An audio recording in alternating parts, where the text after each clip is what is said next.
మారిపోబోతోందా? ప్రపంచానికి సంబంధించి అత్యంత ముఖ్యమైనటువంటి అంశం మార్పు చెందుతోంది అన్నటువంటి దాని మీదన బాల్కనైజేషన్ ఆఫ్ వరల్డ్ అన్నటువంటి పాయింట్ మీదన వరుస కథనాలు ఇస్తూ వస్తున్నటువంటి బాల్కనైజేషన్ ఆఫ్ బర్మా అన్నటువంటి పాయింట్ని పార్థసారథి పొట్లూరు గారికి సంబంధించిన కథనం చూద్దాం. బర్మాలో ఏదో జరగబోతున్నది అని గ్రహించి భారత విదేశాంగ శాఖ గత సెప్టెంబర్ 22న ఒక ఆహ్వానం పంపించింది.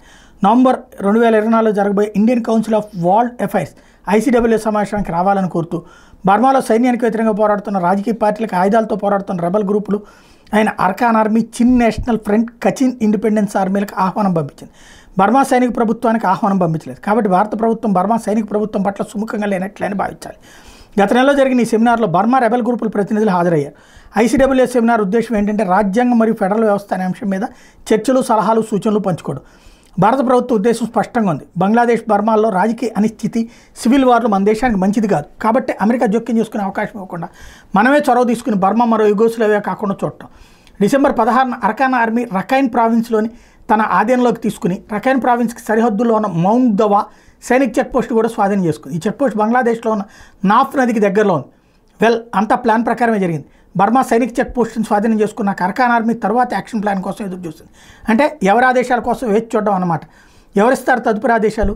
రఖైన్ ప్రావిన్స్కి బంగ్లాదేశ్తో 270 కిలోమీటర్ల సరిహద్దు ఉంది.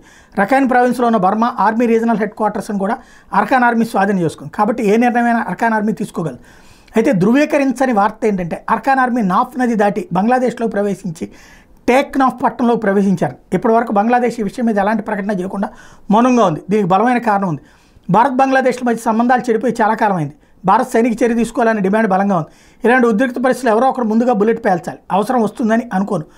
2 ప్రెజర్ పాయింట్స్ ఉన్నాయి బంగ్లాదేశ్కు. ఒకటి బంగ్లాదేశ్లోని కాక్స్ బజార్లో జిల్లాలోని దక్షిణ భాగంలో నాఫ్ నదికి దగ్గరలో రోహింగ్యా శరణార్థుల శిబిరాలు ఉన్నాయి. ఇవి వెదురుతో అల్లిన చిన్న చిన్న గుడిసెలు. వీటిని రోహింగ్యాలే వెదురుతో అల్లి కట్టుకున్నారు. మొత్తం 10 లక్షల రోహింగ్యాలు ఉన్నారు అక్కడ. ఎప్పుడైతే బంగ్లాదేశ్ సరిహద్దులో బర్మా చెక్ పోస్ట్ని అర్కాన్ ఆర్మీ ఆధీనంలోకి వెళ్ళిపోయిందనే వార్త వచ్చిందో శరణార్థి శిబిరాల్లో ఉన్న రోహింగ్యాలు వణికిపోయారు. ఎంతలా అంటే తాము ఉన్న చోటు నుండి పారిపోయి బంగ్లాదేశ్లోని ఇతర జన సమూహం ఉన్న చోటుకి వెళ్ళి తలదాచుకోవాలి అనేట్టుగా. దాంతో కాక్స్ బజార్ జిల్లా పోలీసులు అప్రమత్తమై అయిపోయి విషయం సైన్యానికి తెలిపారు. కానీ సైన్యం అక్కడికి రావడానికి సిద్ధంగా లేదు. మీరే కంట్రోల్ చేసుకోండి సలహా ఇచ్చింది.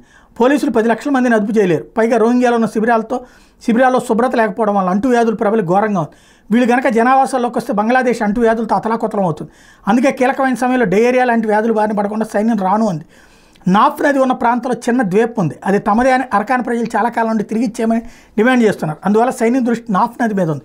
తమ దేశ సొంత సైన్యం మీద ఆధిపత్యం వహించిన అర్కాన్ ఆర్మీని ఎదుర్కోవడం బంగ్లాదేశ్ సైన్యానికి పెద్ద సవాల్. మరోవైపు చికెన్ నెక్ ప్రాంతాన్ని బంగ్లాదేశ్ సైన్యం కాపాడుకోవాలి. ఎందుకంటే 1971 బంగ్లాదేశ్ విముక్తి యుద్ధ సమయంలో చికెన్ నెక్ నుండి భారత సైన్యం బంగ్లాదేశ్లోకి ఆ ప్రాంతాన్ని 3 గంటలలోపు స్వాధీనం చేసుకోగలిగింది.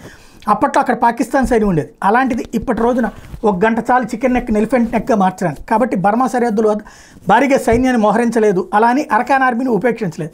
అటు మోహరిస్తే చికెన్ నెక్ పోతుంది. కాబట్టి అర్కాన్ ఆర్మీ ఇప్పుడు ఉన్న చోటే ఉండాలి. మొదటి బుల్లెట్ బంగ్లాదేశ్ పేల్చే వరకు ఓపికగా ఉండాలి. అసలు ఇవేవీ కాకుండా అర్కాన్ ఆర్మీ కాక్స్ బజార్లోకి వచ్చేసింది అనే పుకార్జాలు 10 లక్షల మంది రోహింగ్యాలు భయంతో బంగ్లాదేశ్ పట్టణంలోకి పారిపోయి విధ్వంసం సృష్టిస్తారు. ఎప్పుడైతే అర్కాన్ ఆర్మీ తమ సరిహద్దులోకి వచ్చిందనే వార్త వినగానే ముందు బర్మా, థాయిలాండ్, లావోస్ దేశాల విదేశాంగ శాఖ అధికారులతో బంగ్లాదేశ్ విదేశాంగ ప్రతినిధి సమావేశమై రోహింగ్యాలను తిరిగి బర్మా పంపించే అంశంలో తమకు సహాయపడవలసిందిగా అభ్యర్థిస్తున్నాడు. ప్రస్తుతం బర్మా ఆర్మీకి రోహింగ్యా అర్కాన్ సాల్వేషన్ ఆర్మీ అవసరం ఉంది. ఎందుకంటే అర్కాన్ ఆర్మీని ఎదుర్కోవాలి. కానీ రఖైన్ ప్రావిన్స్లో ఇప్పుడు సైన్యానికి ఎలాంటి అధికారం లేదు. కాబట్టి రోహింగ్యా సాల్వేషన్ ఆర్మీకి చెందిన 60,000 మందిని బౌద్ధ ఆర్మీ త్వరలో బంగ్లాదేశ్కి తరిమేస్తుంది. ఇది జరిగిన తర్వాత అజిత్ దోవల్ గారు తదుపరి ఆదేశాలు ఇస్తారు. బాల్కనైజేషన్ ఆఫ్ బర్మా మరియు బంగ్లాదేశ్లు జరుగుతాయి. అది వచ్చే 2025 జనవరిలో జరగచ్చు.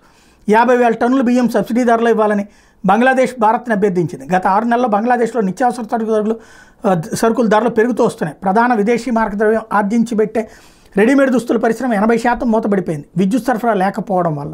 నెక్స్ట్ 4th ఐటెం కూడా ఇస్తానంటున్నారు.